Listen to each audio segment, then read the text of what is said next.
Hi, and welcome to my channel. Today I wanted to take just a few minutes and talk about Adobe's new Firefly AI, the generative fill that they've added to Photoshop. A lot of the internet is losing their mind over things that just aren't true. The first thing that I wanted to talk about was that there's this misconception that you are going to be limited in the number of generative fills or the use of the generative AI in your workflow.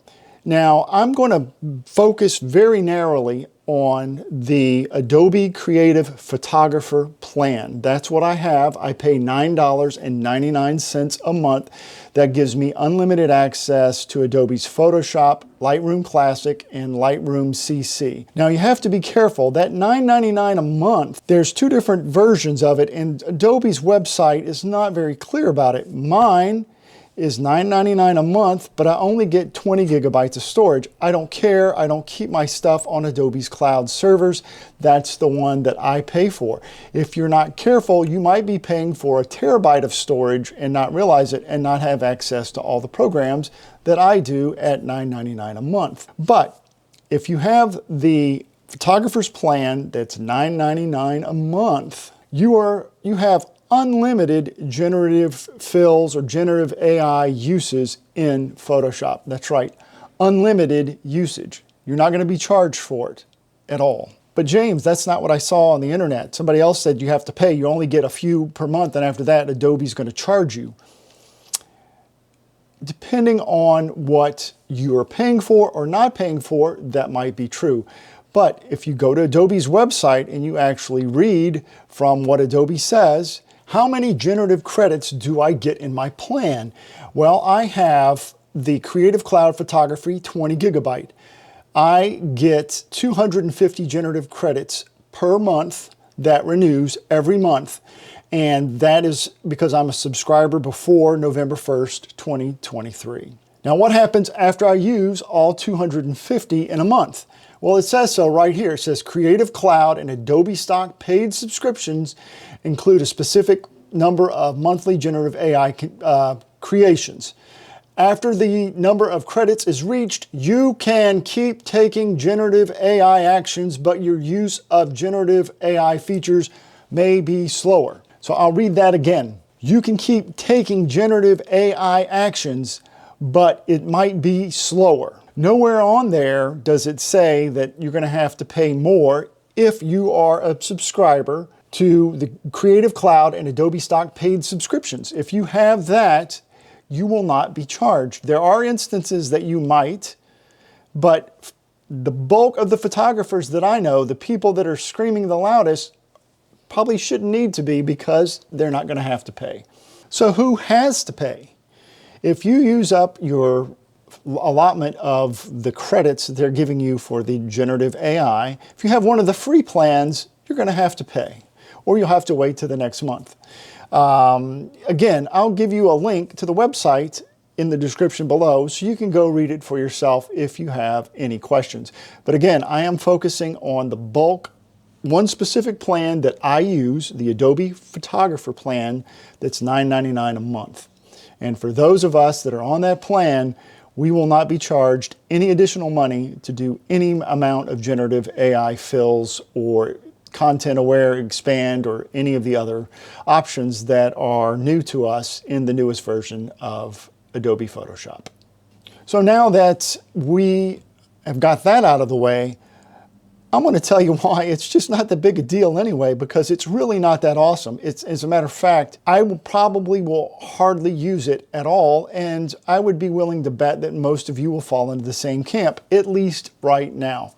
Now, there's no promise that Adobe won't increase the price or actually start charging for this sometime in the future as the technology gets better. But right now, in my opinion, it's just not ready for prime time. Let me show you what I'm talking about. The first thing we'll look at is using the crop tool to expand your photograph. Let's say maybe you crop too tight, or you want to add a little bit more sky, a little more foreground, or maybe something all the way around. I took this image just last week out at Thor's Well, and let's say I wanted to include some more of Cape Perpetua, which is up here in the right. or maybe I wanted to do a pano. So let's try and see how well this works. So we're going to zoom out just a little bit here, like that. We'll hit the crop tool, and we're just going to bump this out a little bit on both sides, about like that. You'll notice up here I've got my generative fill, this little contextual box that's new. And if I don't put anything in it and I just say generate, it's going to generate and fill in both of those sides. Now I'm not going to speed this first one up, just so you get an idea of how long it takes. And what it's doing is going out to Adobe's servers and finding stuff that matches or doing whatever calculations it needs to do in order to create this. Now at first glance, this looks pretty great, but it falls apart really, really fast. So let's take a closer look. If we zoom in, we notice that my trees, everything right here looks amazing. It looks really good. Then all of a sudden, it doesn't.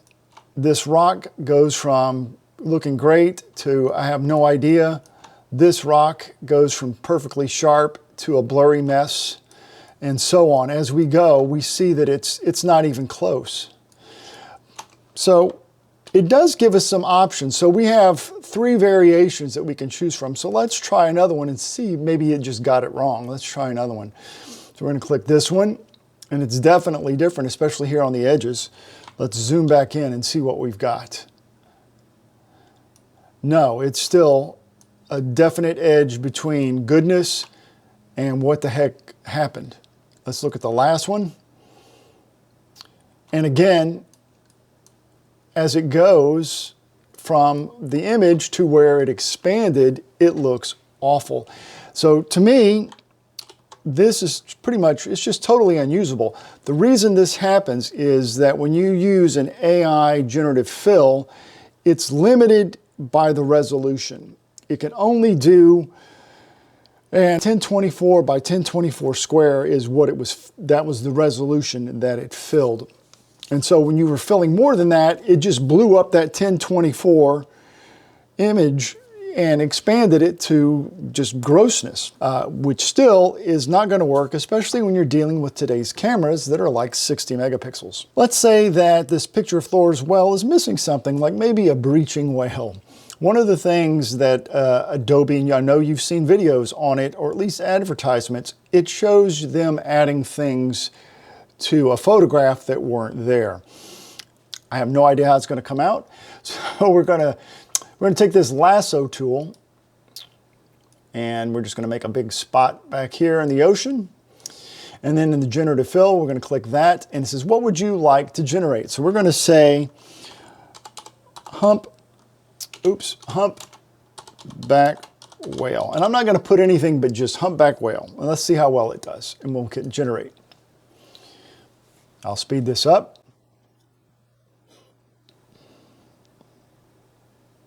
Okay. So that's the first iteration.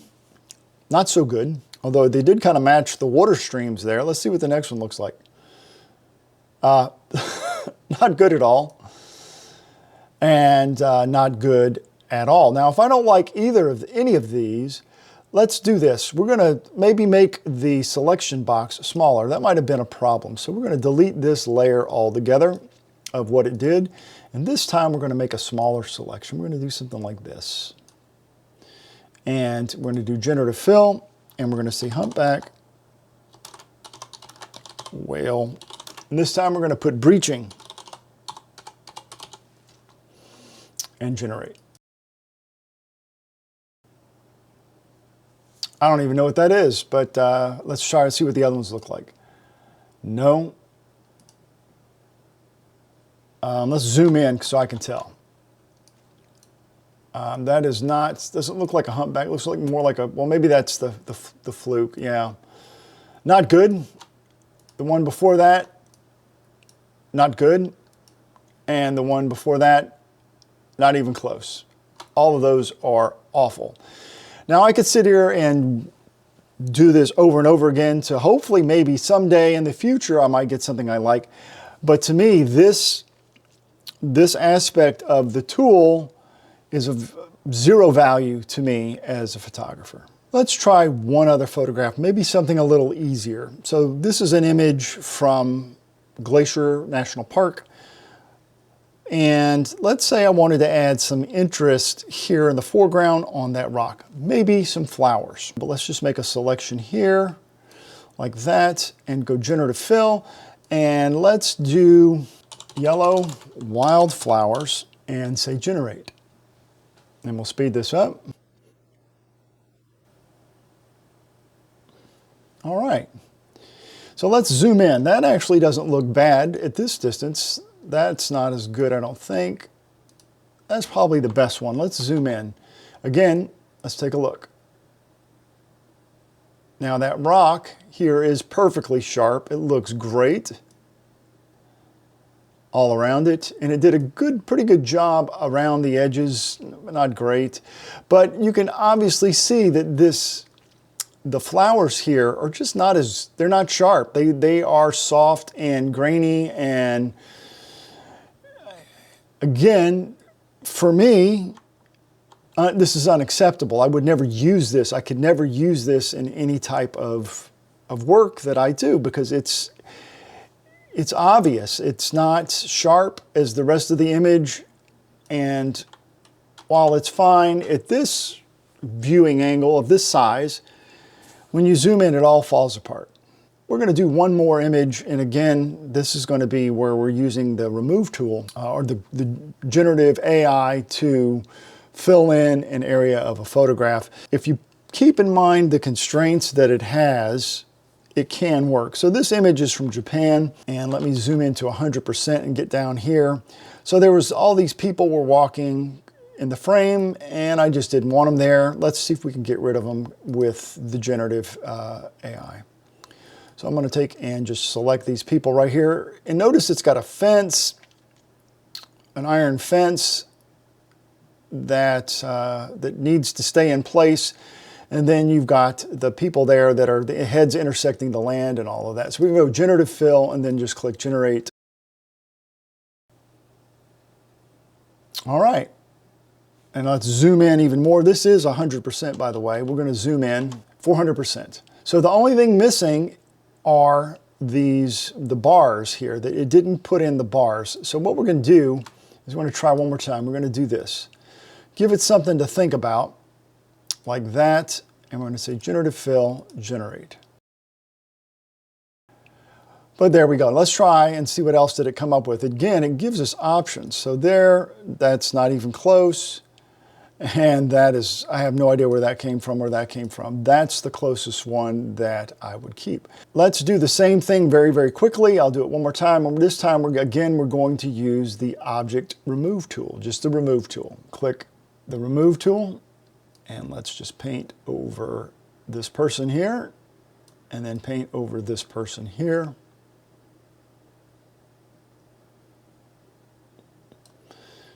And let's see what happens. Wow, much faster.